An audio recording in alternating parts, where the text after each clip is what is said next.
Hello everyone and welcome to Back to Ashes. I'm your host Phoenix. To the elite members, thank you so much for your dedicated love and support of the channel and myself. I cannot thank you enough. Without further ado, it is now time to go back to ashes, for once we arise from the ashes, we are a bigger, brighter, stronger, and a happier person every day. Sit back, relax, kick back, grab a snack or tuck in and get warm, and prepare for your dose of vocal melatonin entitled True Creepy Story Subscriber Edition, Part 2. Right after this intro, there will be an ad. I'll read the first story, there will be an ad. And after that, there will be no more ads within this video.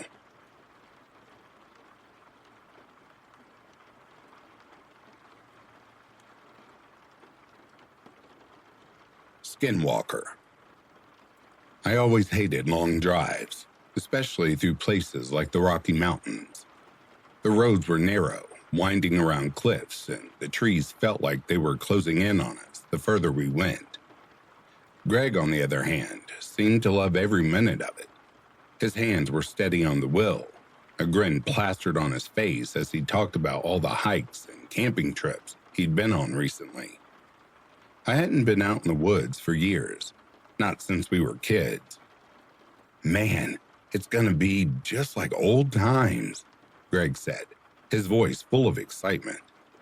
I nodded, trying to act like I wasn't nervous.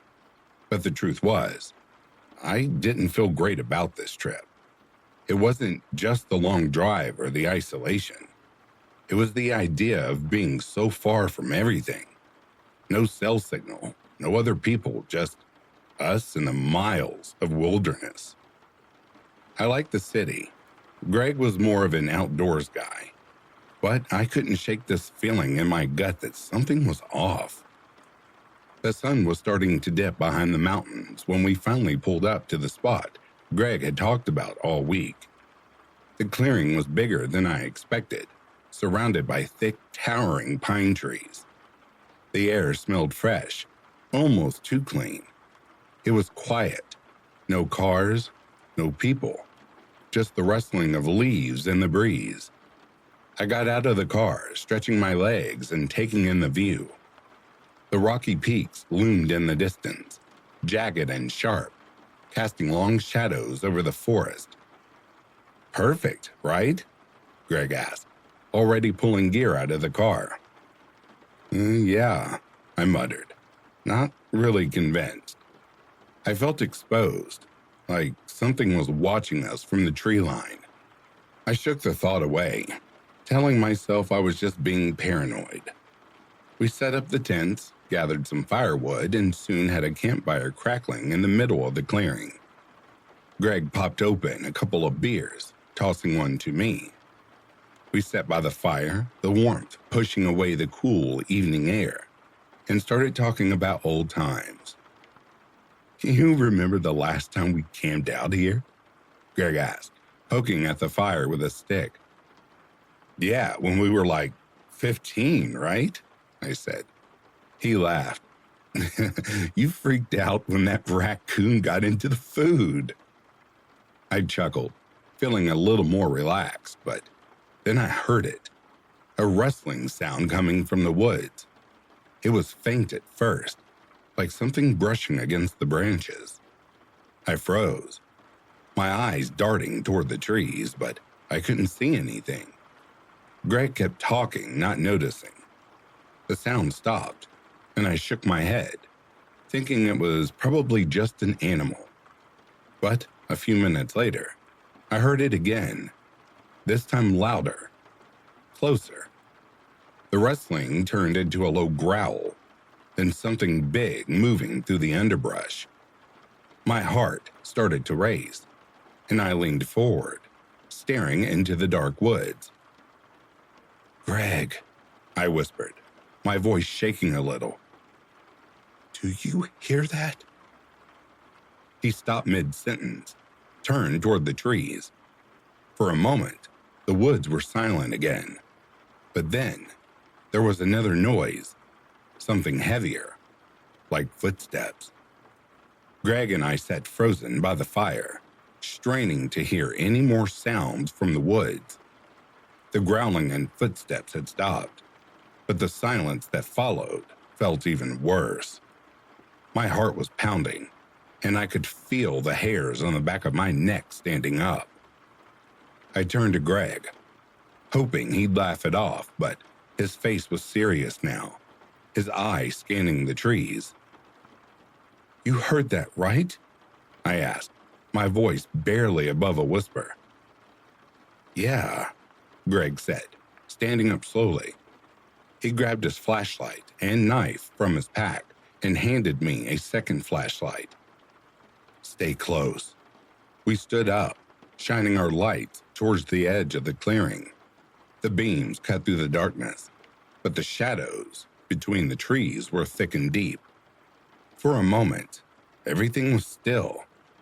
Then I saw it. Just beyond the light, something moved. It was quick, a flash of a figure darting behind a tree. My breath caught in my throat. "Did you see that?" I gasped, gripping my flashlight tighter. Greg nodded, his jaw clenched. "Yeah, I saw it." We both stepped closer to the fire, trying to see whatever was out there. The forest was so quiet now. Too quiet. My heart was beating so loudly in my chest I was sure whatever was out there could hear it. Then we heard the growl again. Low, guttural, and way too close. I swung my flashlight in the direction of the sound. And that's when I saw it. Standing just beyond the firelight, half hidden behind a tree. It was the most horrifying thing I'd ever seen. It was tall, much taller than a person, and hunched over, like it didn't quite fit into its own skin. Its body was twisted, with patches of fur and skin stretched too tight over its bones. The face, if you could even call it a face, looked like a warped version of a human, but wrong in every way. Its eyes glowed in the light, reflecting back at us in a way that made my stomach turn. What is that?" I whispered, my mouth dry with fear. Greg didn't answer right away. He just stared at it, his face pale in the glow of the fire. Finally, he spoke, his voice shaking a little. I think it's a skinwalker." "A what?" I asked, my mind spinning. I had heard of them before, old Native American legends about creatures that could take on the shape of animals or even humans, but that was just folklore, wasn't it? Before I could say anything else, the thing let out a sound, a screech like nails on a chalkboard mixed with the growl of a wild animal. It was so loud, it felt like it went straight through my chest. Greg and I stumbled back, our lights shaking as we tried to keep the creature in our sights. "Back to the fire," Greg muttered, his voice tight with fear. "Stay near the fire." We moved closer to the flames, our flashlights trained on the spot where the creature had been. But it was gone. The woods were quiet again, but I knew it was still out there, lurking just beyond the light, watching us. "Greg, what do we do?" I asked, my voice barely steady. "We wait," Greg said, eyes fixed on the darkness, "and we hope it doesn't get any closer." But I had a sinking feeling that it was just beginning. I didn't sleep at all that night, and neither did Greg. We stayed huddled close to the fire, our flashlights pointed toward the dark woods, waiting for any sign of that thing. Every rustle, every shift in the wind made my heart race. But the creature never showed itself again. By morning, the fire was just glowing embers, and my eyes stung from exhaustion. I glanced at Greg. His face was pale and tired. Neither of us had spoken much after what happened. We didn't need to. We both knew what we saw, and whatever it was, we weren't sticking around to find out more. "We need to go," Greg finally said, breaking the silence. His voice was shaky, not like the confident guy I knew. "Pack everything up. We'll take the short trail back." I didn't argue. My hands were shaking as I stuffed my sleeping bag into my pack, my eyes darting around, afraid the thing would come back any second.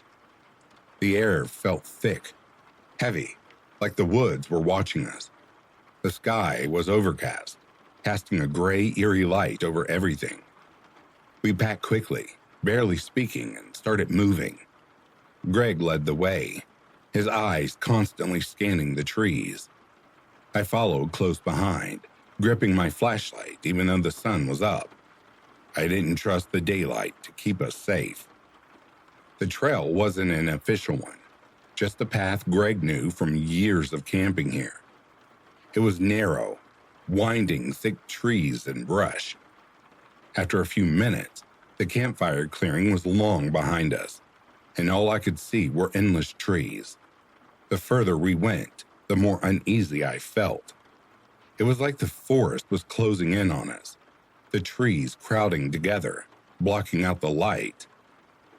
We walked in silence for a while. The only sounds are footsteps crunching on the forest floor and the occasional snap of a twig. Every now and then, I'd glance over my shoulder, sure I saw movement in the shadows, but nothing was there. At least, not that I could see.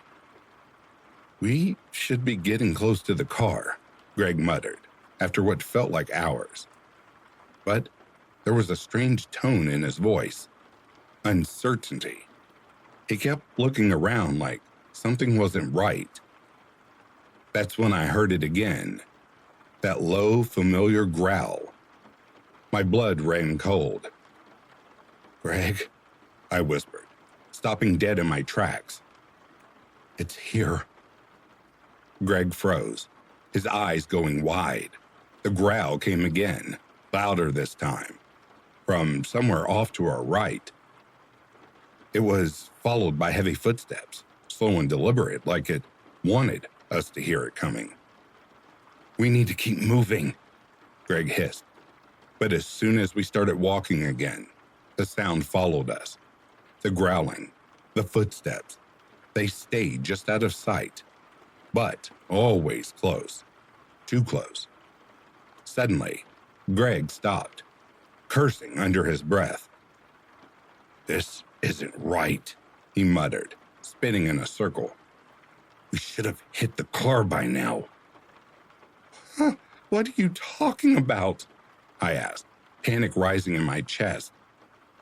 "We've been walking for hours," Greg said, his face pale. "We're going in circles. I don't know how, but we're trapped." The realization hit me like a punch to the gut. No matter how far we walked, we weren't getting out of the woods. And that thing, whatever it was still following us, waiting for the perfect moment. We were trapped and there was no escape. We were lost. Completely, utterly lost. The trees all looked the same, and no matter which way we turned, it felt like we were walking in circles. Greg was breathing hard, his face pale as he kept looking around. I could tell he was trying to stay calm, but I knew the truth. He was just as scared as I was. The thing in the woods was still there, tracking us. I could hear it, those slow, heavy footsteps, always just behind us.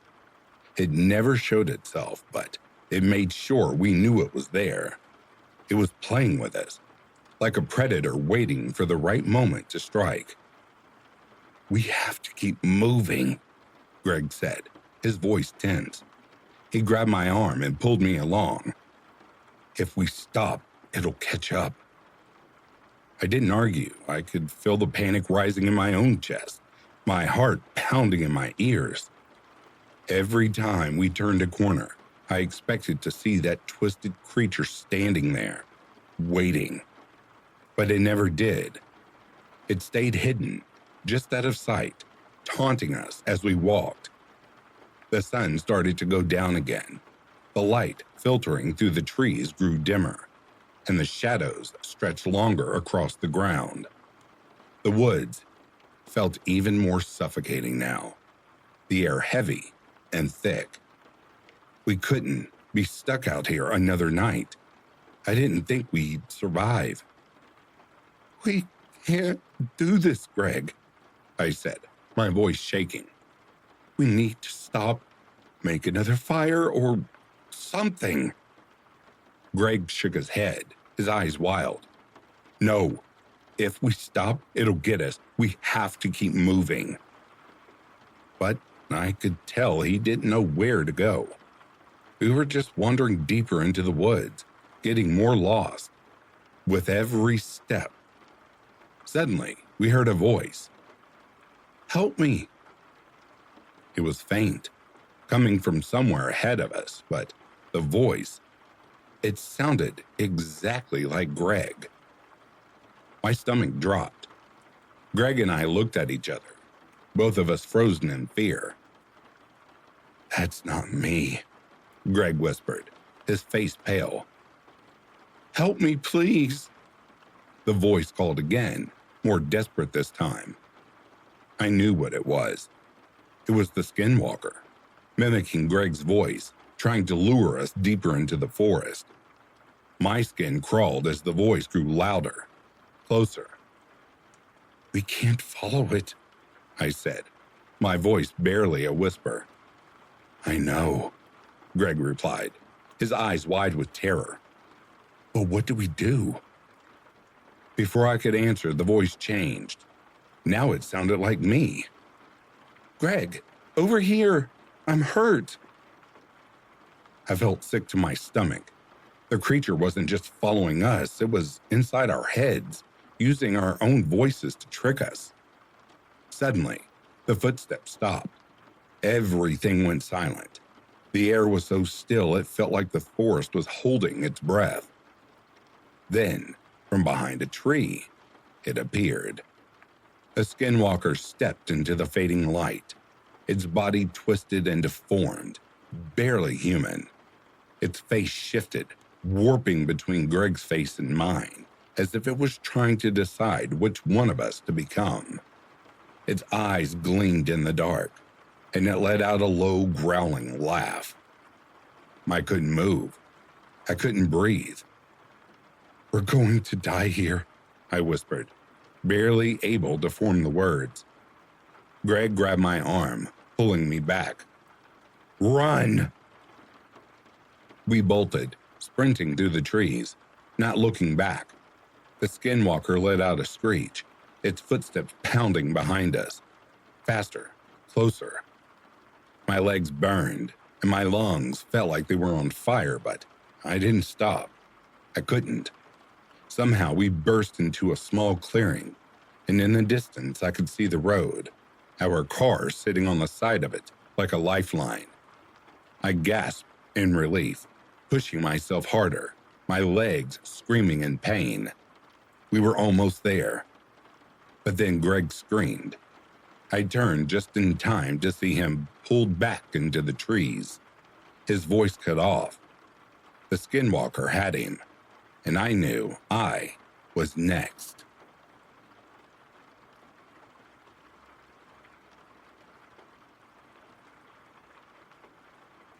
Highway. The small town where I grew up rarely made headlines. Nestled near the state border, it was the kind of place where everybody knew everybody. And the biggest excitement was the annual county fair or the high school football game on Friday nights. So, when an incident took place, it sent shockwaves through our tight-knit community and quickly spiraled into a national mystery that remains unsolved to this day. This is not a story about what happened to me personally, but about something that occurred right here, shaking the very foundation of our everyday lives and leaving an indelible mark on the collective consciousness of our town. I remember that morning like it began just yesterday. The sun had barely risen, casting a pale orange hue across the sky as I drove to work along the familiar highways that crisscrossed our town.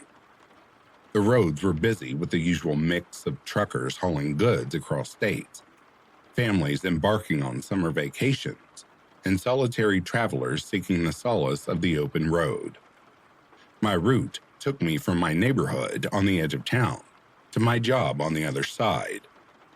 A commute I did 5 or 6 times a week without much thought. But that morning, around 6:30 a.m., something caught my eye that made me slow down just a fraction. On the shoulder of the highway, about a mile from where the road started to wind through more developed parts of the town, there was a car parked with its driver's side door slightly ajar. It was an unusual sight for that time of day, especially in our quiet area. The car itself was a mid-sized sedan, neither particularly old nor new. There was just something about it.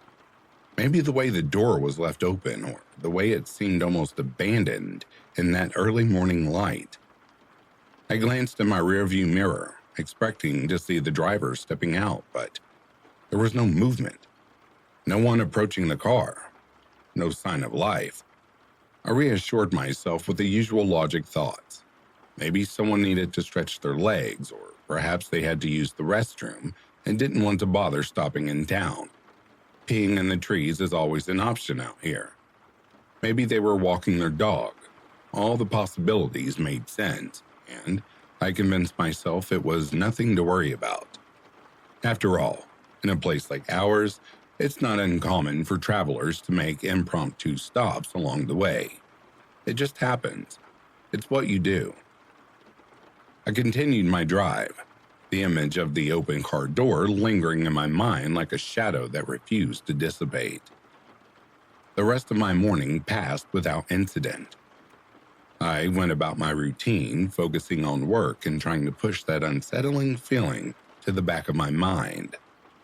But, for some reason, as the day progressed, I couldn't shake the thought of that car. It was like a nagging doubt that something was amiss. When the afternoon rolled around and it was time to head home, I found myself taking the same route back, hoping the morning sighting was just a fleeting anomaly. As I rounded the bend and approached that familiar stretch of the highway, my heart sank. There it was, still the same car, parked in the exact same spot, with the driver's door still ajar. This time, however, the sun was higher in the sky, casting sharper shadows and illuminating the car's abandoned state in harsh light. My initial rationalizations crumbled under the weight of reality. This couldn't just be a random stop. Something was wrong here. I slowed my car to a cautious stop behind the parked vehicle and reached for my phone to call the non-emergency line. My mind raced with possibilities. Someone left their car in a rush. Maybe an accident, or worse, some kind of foul play. I took a deep breath and dialed the number, trying to steady my nerves. The phone rang a few times before a calm, professional voice answered. "Non-emergency police line, how can I help you?" I kept my voice steady. "I need to report a suspicious vehicle," I said. "There's a car parked on the shoulder of Highway 12 about 5 miles from the town center. The driver's door is open and it doesn't look like anybody's around." There was a brief pause before the dispatcher responded. "Thank you for the information. We'll send an officer out to check it out. Can you describe the vehicle for me?" I provided the details I could recall: the make, model, color, and any distinguishing features. The dispatcher confirmed the location and assured me help was on the way. Relieved, I hung up, watching the car in question as it seemed to mock my growing anxiety by remaining still as ever. The rest of the day was a blur. I couldn't concentrate on anything except that car, and the officer who would soon arrive to investigate. I kept glancing out the window, half expecting to see a uniformed officer pulling up, but I saw nothing. Work still seemed distant and unimportant as I continued to wonder about the various scenarios that could explain the car's presence.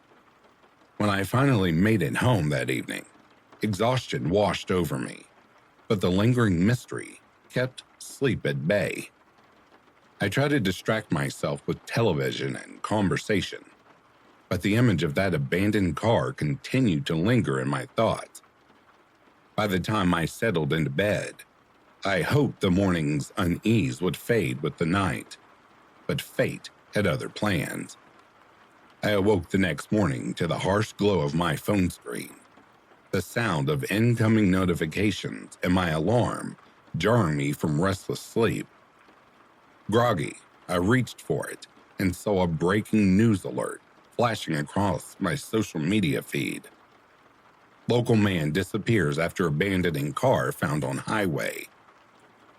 I opened the link, recognizing the description immediately.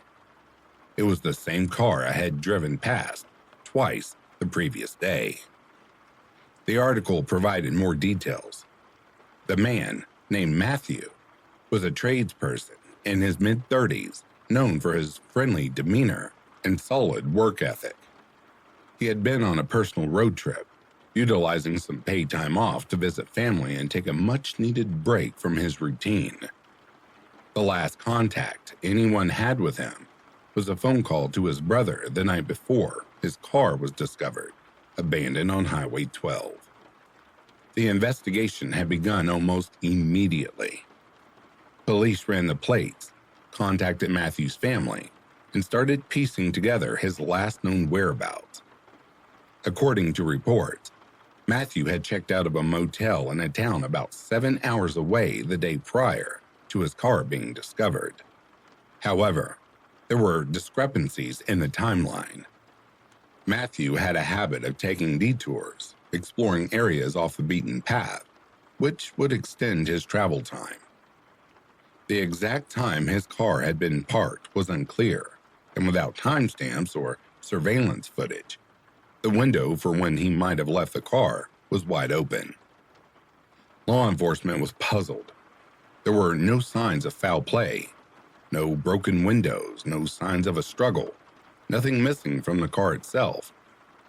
Matthew's wallet, firearm, and personal belongings were all still in place, as if he had simply decided to step away for a moment and never returned.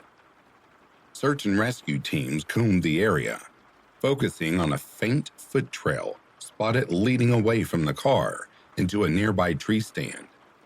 It was a small lead, but it ultimately led to a dead end, with no trace of Matthew found beyond that point.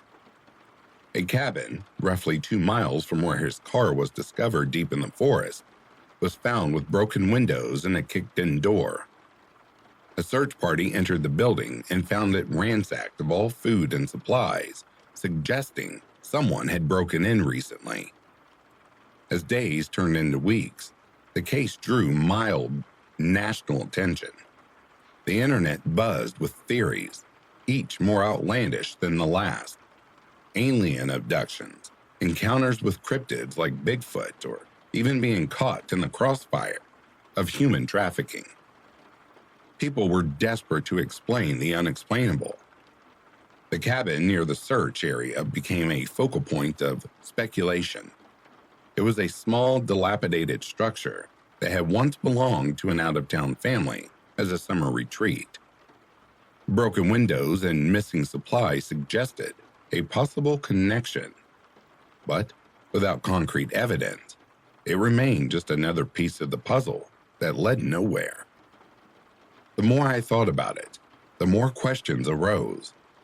Why would Matthew, a man with a stable job and promising future, just disappear without a trace?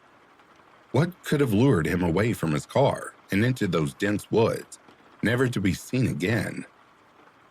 The community was divided. Some clung to the hope that he was still out there, alive and waiting to be found.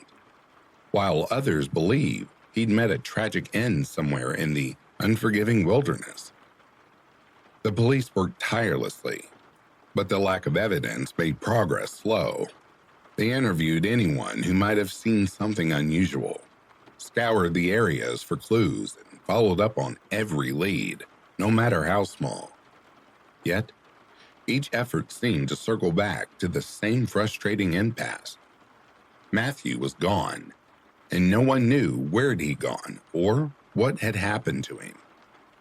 His wife appeared on the news several times, giving interviews and pleading for anyone to provide information that might reunite her with her husband. She explained that he took small road trips every year, and nothing like this has ever happened. So she was sure other parties had to have been involved. As weeks turned into months, the intensity of the search began to wane. Media coverage shifted to other stories, and the public's interest dimmed. But the local community never quite moved on. The unanswered questions lingered, creating an atmosphere of unease that settled over our town like a thick fog. People spoke in hushed tones about the incident, their conversations tinged with fear and curiosity. The highways that once felt so familiar now seemed almost sinister, each mile marker a reminder of the unknown that had slipped through their fingers. I found myself obsessively revisiting the details of that morning and afternoon, trying to piece together what could have happened to Matthew. The fact that his car was parked with the door open suggested something out of the ordinary. It wasn't just a simple roadside stop. There was a deliberate action, a decision made by him to leave his car unattended in a place where it didn't belong. Yet, no one saw him leave, and there was no footprints or other signs to indicate where he might have gone. The cabin near the search area became a symbol of the mystery, a tangible connection to the elusive answers we all craved. When searchers discovered it, the broken windows and missing supplies were the only clues left behind. It was as if someone or something had intruded upon the place, but without a clear motive or indication of what they were searching for. The fact that the cabin was an out-of-towner's summer home added another layer of complexity. Who would have had access to it? Who even knew it was out there? Was it just a coincidence that it was found broken into around the same time Matthew disappeared? Or was it nothing at all? Theories continued to evolve, fueled by online forums and social media groups dedicated to solving cases and unexplained phenomena. Some believe Matthew had stumbled upon something he wasn't supposed to see, something that forced him out into those woods to hide or protect others. Others speculated that he'd been taken by a mysterious force, whether supernatural or otherwise, leaving no trace of his existence. The lack of concrete evidence made every theory equally plausible and equally unsettling.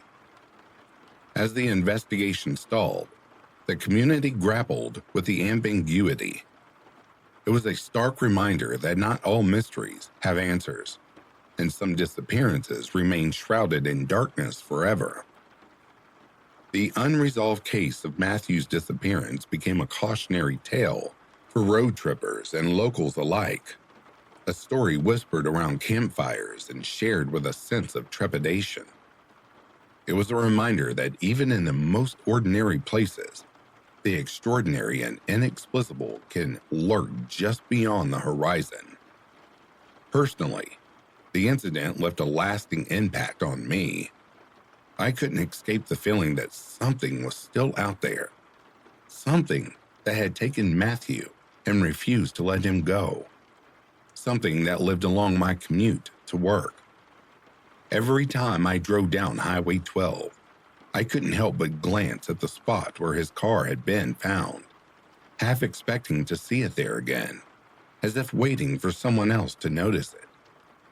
The memory of that morning and afternoon played over and over in my mind like a haunting melody, each repetition deepening the sense of unease that never left me.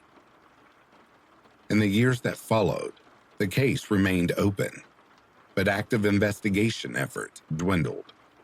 The police kept the case on file, occasionally revisiting it with new evidence or leads when they emerged.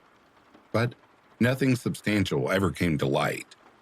Matthew's family held on to hope, refusing to believe their loved one had simply vanished without a trace. They organized search parties, held vigils, and worked tirelessly to keep the case alive, even as the rest of the world moved on. Meanwhile, the internet continued to buzz with speculation.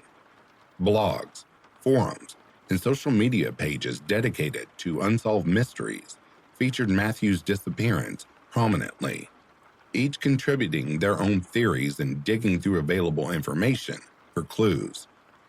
The anonymity of the internet allowed for a free exchange of ideas, but it also led to unfounded rumors and conspiracy theories that only muddled the truth further. One persistent theory was that Matthew had encountered something unexplainable during his drive, something that transcended the natural world. The idea of a supernatural force, perhaps a guardian of the highway or a manifestation of the town's collective fears, began to take hold in some circles. Stories emerged of eerie lights in the sky, strange sounds emanating from the woods, and unexplained phenomena that coincided with Matthew's disappearance. These tales, though lacking evidence, added to the tapestry of mystery that enveloped the case. Another theory suggested Matthew had been involved in something dangerous, perhaps unknowingly, which led to his disappearance. This could range from being targeted by someone with a grudge to accidentally stumbling upon illicit activities in the remote areas surrounding our town. The lack of evidence made it impossible to confirm or deny these suspicions, leaving only the nagging possibility that Matthew's disappearance was part of something larger. There was brief interest in another car seen in the area, but I never heard anything more about it. The cabin near the search area continued to be a point of interest, with some believing it was a hideout for someone involved in Matthew's disappearance, while others thought it might have been a trap set to lure him into the woods. The broken windows and missing supplies suggested someone had been there, but without further evidence, it was impossible to draw definitive conclusions. Another strange detail was that the family who owned the cabin was reportedly uncooperative about answering questions or providing information to the police. As time went on, the case faded from the headlines, but it never truly disappeared from the collective memory. It became part of the town's lore, a story passed down through generations as a reminder of the darkness that can lurk even in the most seemingly peaceful places. Newcomers to town would hear snippets of the story, whispered with a mix of curiosity and fear, and would often avoid driving down Highway 12 at night, wary of the unknown that might be waiting just beyond the lights. For me, the mystery of Matthew's disappearance became a constant undercurrent in my life. It was a question that lingered in the back of my mind, a puzzle with missing pieces that I could not ignore.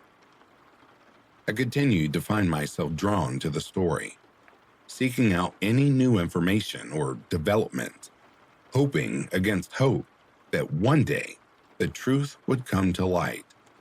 But as the years passed, it became clear that some mysteries are meant to remain unsolved, their answers lost to the passage of time and the relentless march of the unknown. One of the most haunting aspects of the case was the complete absence of evidence. No body was ever found, no personal items beyond what was left in the car, and No witnesses came forward to provide insight into what might have happened. It was as if Matthew had simply ceased to exist, swallowed up by the very roads he had been traveling.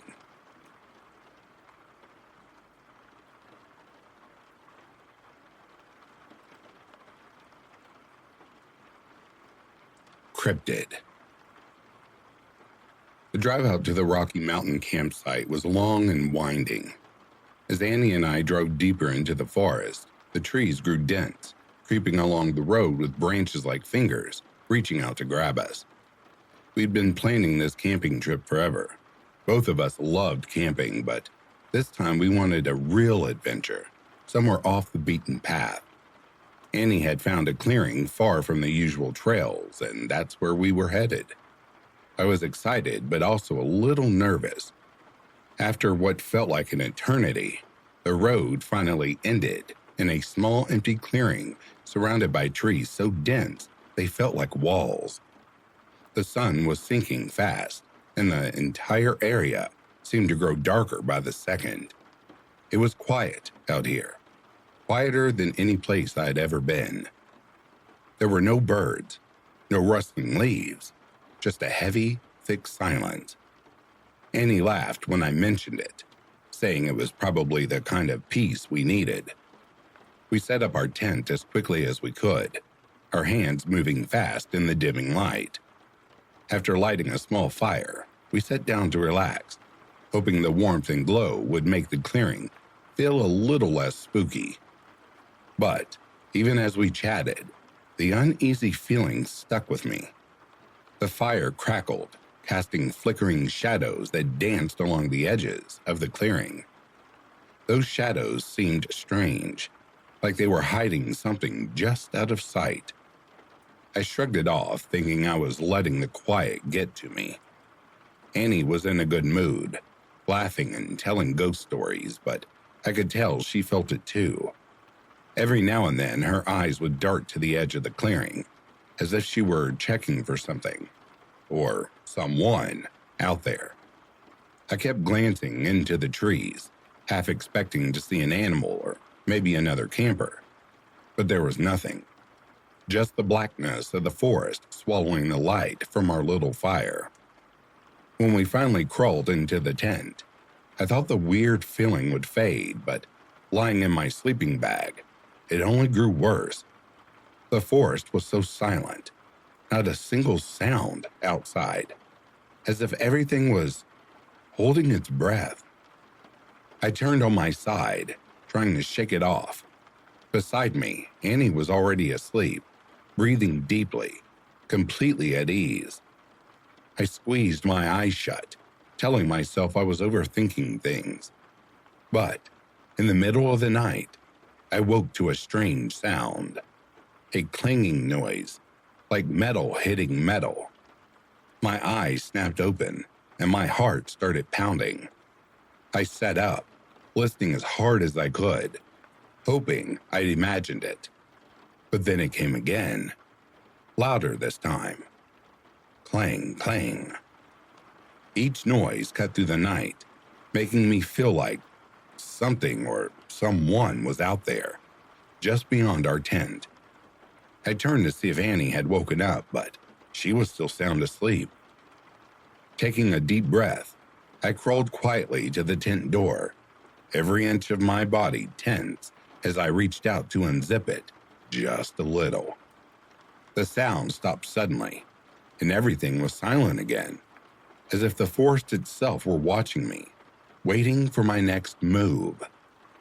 I couldn't shake the feeling that something was out there, hidden in the darkness, and whatever it was, I had a terrible feeling it wasn't friendly.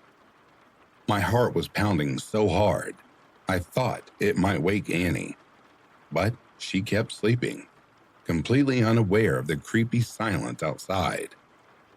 I was about to lie back down, trying to convince myself it was all in my head, when I heard something else, a sound I'll never forget.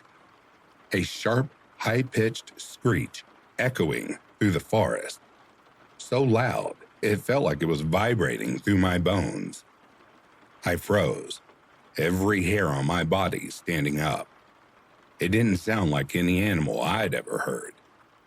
It was more like metal scraping against metal, like a car suddenly slamming on its brakes, and it was close. Peeking through the tiny gap in the tent zipper, I scanned the edge of the clearing where the firelight barely reached. Then, in the shadows, I saw it. A figure stood just outside the reach of the light, towering over everything around it. My breath caught in my throat. It was tall, way too tall, and skinny in a way that didn't look natural. Its arms and legs seemed impossibly long, twisted at strange angles. I squinted, trying to make sense of what I was seeing. Its face looked almost like a deer's, but wrong. Twisted, as if someone had taken a deer skull and pulled it apart in unnatural ways. Its eyes were dark and empty, staring into the night without blinking. The creature's mouth hung open, and as it moved, I saw a set of sharp, crooked teeth glint in the dim light. It made another noise, a low, raspy growl that made my stomach turn. I couldn't move. I couldn't breathe. I just watched as it took a slow, shuffling step toward our tent.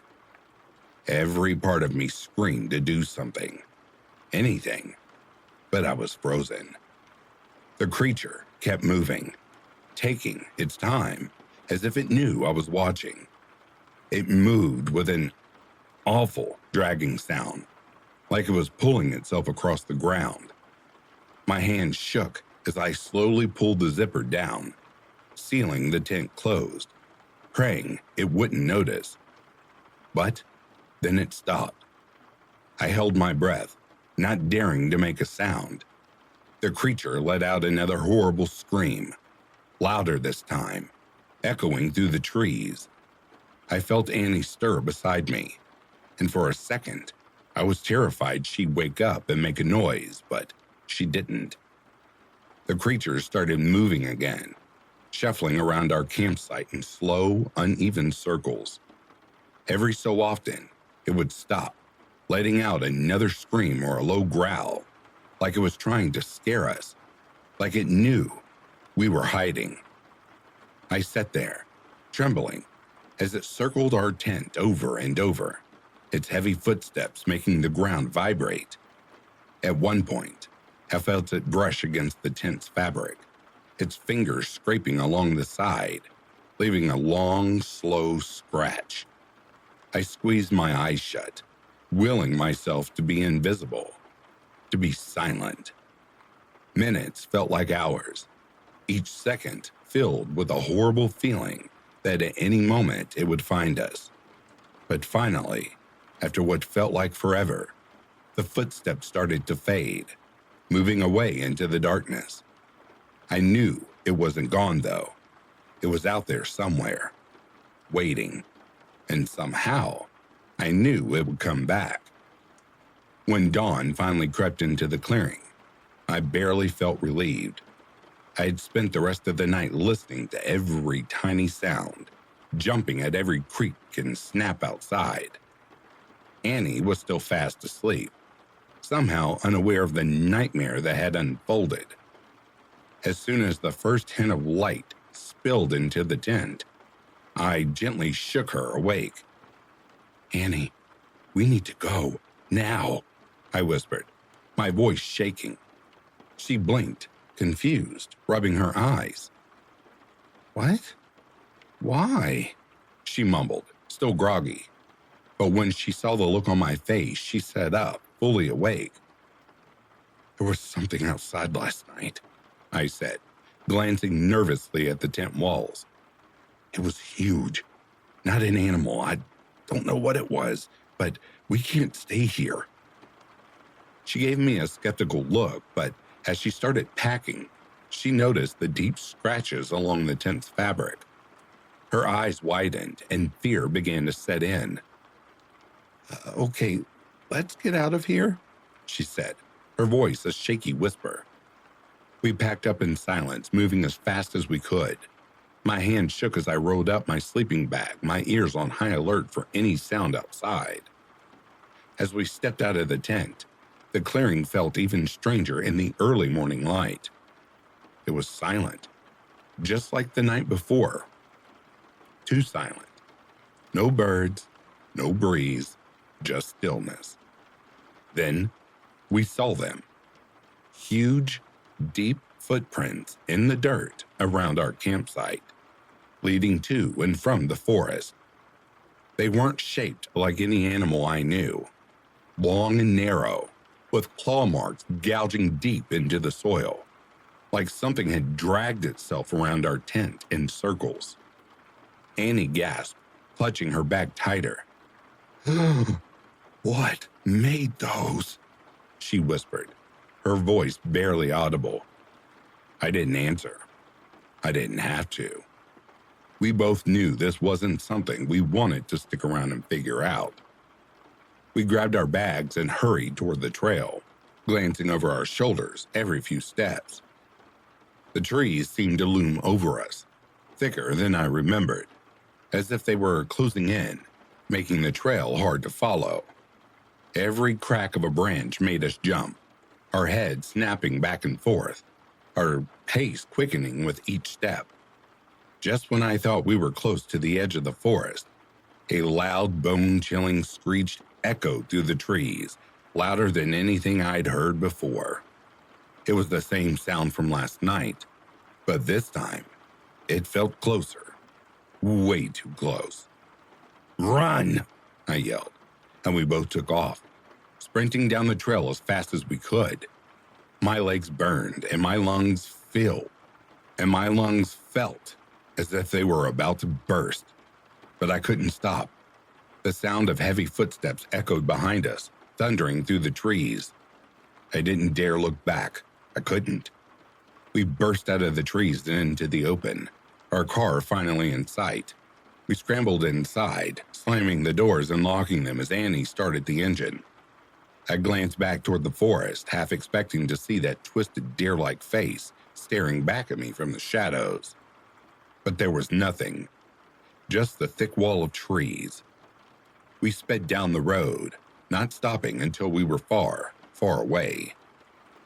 I didn't speak, and neither did Annie, but I know neither of us would ever forget what we'd seen in that forest. We would never, ever go back.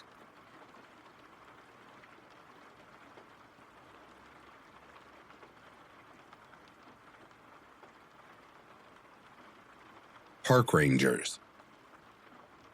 I'm not a ranger, but my past isn't far off. I was part of a group akin to the Scouts, which I'll keep anonymous. A band of adventurers who spent countless hours in the embrace of the woods. The wilderness was our playground, our classroom, our home. We encountered our fair share of oddities, strange occurrences that would send chills down your spine. But most had rational explanations. Yet there was one incident, one chilling memory that still haunts me. A night of terror etched in my mind. My job title wasn't camp ranger, but I was seasonally in charge of different groups of kids, usually between the ages of 8 and 16. We ran a large facility deep in the woods, so it took many people to keep everything safe and operating smoothly. There were a lot of moving parts in a place like this. You never know what some kid might find or do. Plus, there were local trailblazers and people running amok in the woods, so we had to be vigilant about who came and went on our property. As a leader for the 8 to 10-year-old age group, I was responsible for their safety, their learning, and most importantly, their fun. We went on a camping trip, a yearly tradition of bonding and adventure. This year was different, though. It was our first time on a new terrain, a vast expanse of wilderness that stretched as far as the eye could see. Usually, we would scout the entire area before the kids arrived, marking potential hazards and mapping escape routes, but the sheer size of this place made that practically impossible. The facility itself was luxurious. Everyone slept in log cabins. We had a mess hall, running water, and all that good stuff. The camping trips were different, though. The rangers and team leaders would gather their groups, pack everything needed for the weekend on their backs, and trek out into the middle of nowhere. This is where true camping came into play. We would teach the kids how to rough it. Every camp had its traditions, and ours was no different. We had the night game, a thrilling, terrifying activity where the kids had to complete tasks, while we, the leaders, dressed as monsters and lurked in the shadows, ready to jump out and scare them. This camp was no exception. As the sun set and the darkness crept in, we donned our monstrous disguises and hid in the woods, lying in wait near checkpoints. I remember a part of me thought this was a bad idea. As I mentioned, we hadn't surveyed the area thoroughly, which made me think the night game antics might not be wise. The last thing we need was someone falling off an unknown cliff face or stumbling into a mountain lion's den without searching for wood. This was a big plateau on the south side of the facility, only recently made available after a major logging session cleared a usable path into the area. Still, we decided to continue with our normal activities. We had a radio, first aid supplies, and basic protection like machetes and a flare gun. I carried a belt knife everywhere, even to the bathroom. Unfortunately, there were no real firearms, so we had no real security if anything went wrong. The adults had to protect the kids at all costs. That's what we were told. In the midst of the game, I found myself in an open stretch of forest with sparse foliage, perfect for a chase. The trees were the only hiding spot, and using a flashlight was out of the question. Its beam would give away my position. The darkness was unsettling, the kind that toys with your senses, making you think you see things that aren't there. As I stood there, a shadow flitted past me several times. It was roughly my size, but I couldn't make out any details. I dismissed it as an animal, but I couldn't shake that uneasy feeling. Across the clearing, I could see the troop of kids getting ready to make their way toward me. My plan was to jump out at the first kid who passed, chase the rest backward, and hopefully cut off the kid in the lead to really scare them.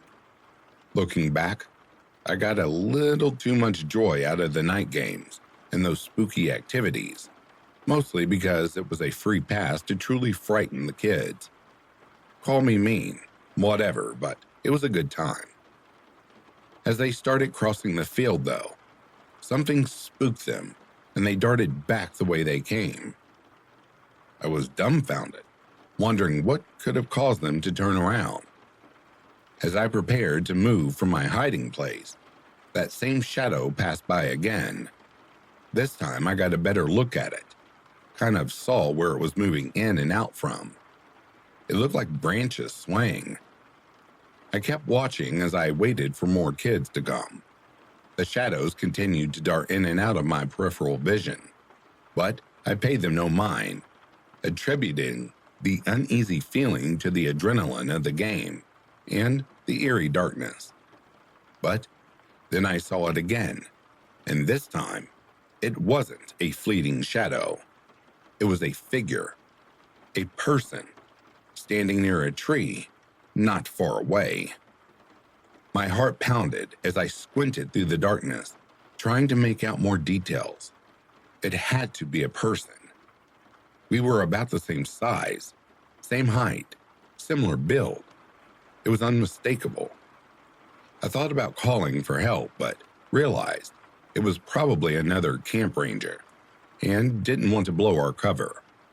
Instead, I waited until it looked like he was facing me, then raised my arm and waved. No response. I took a few steps closer and tried again. But then I got a good look at him. The figure was oddly dressed, their body draped in what looked like a torn burlap sack. Their head was covered with white plastic bags, tied together in a makeshift mask, and their hands were bound. They were on their knees, their heads smacking rhythmically against the tree trunk. The sound echoed through the silent forest, a chilling sound in the heart of the wilderness. How had I not heard it before?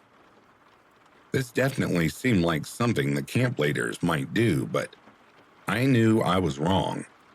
I didn't know this person. I watched them hit their head against the tree a few more times before deciding to intervene. A shiver ran down my spine as I thought it might be a prank, but something felt off. The figure was too still, too silent, apart from the rhythmic thumping of their head against the tree. I called out, my voice echoing among the trees. No response, just that thumping sound. I approached, my flashlight aiming directly at the figure. As I got closer, I could see mud caked on their bare feet and the strange contortion of their bound hands. I called out again, telling them to knock it off. The thumping stopped, and the figure slowly rose to their feet, turning to face me. I froze, my blood turning to ice in my veins.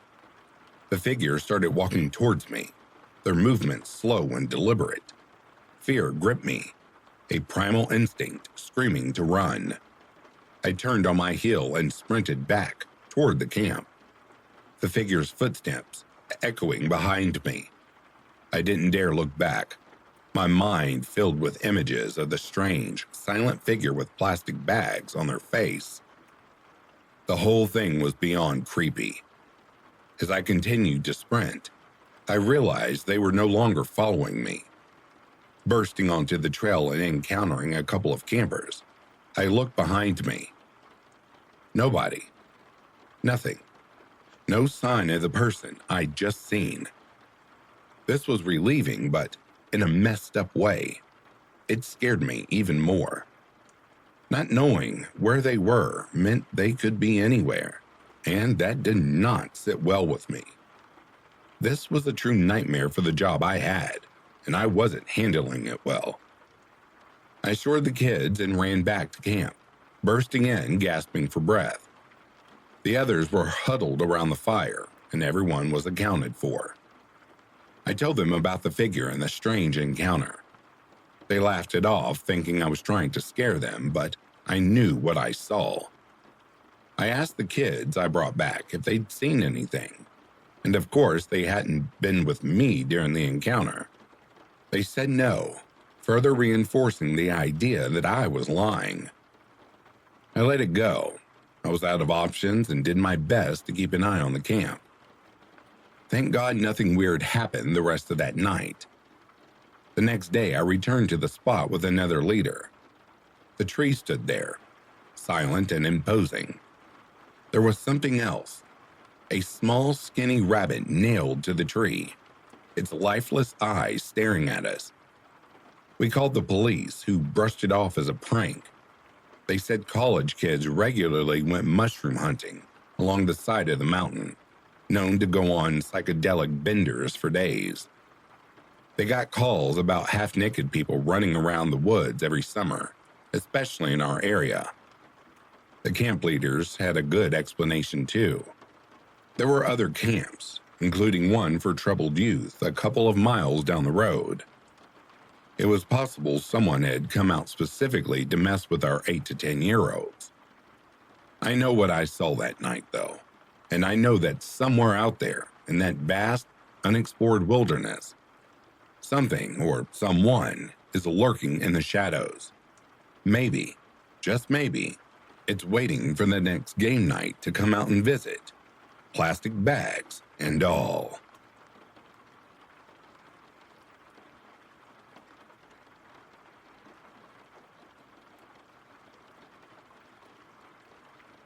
And that, dear listeners, brings a close to these true creepy stories subscriber requested, part 2. I'd like to take a moment and acknowledge the rest of the members of BackToAshes. Thank you all for your loyal dedication to this channel and to myself. As I always like to say, without you, I don't have a voice, this channel wouldn't exist, and I'd be sitting here talking to myself. Thank you from the bottom of my heart. If you are sleeping, I hope Slumberland is treating you comfortably. If you're awake, I hope you've enjoyed these collections. Until next time, please take care of yourselves and stay vigilant. I'll be reading to you soon.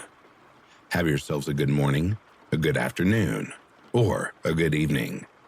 Peace, love, and light to you all.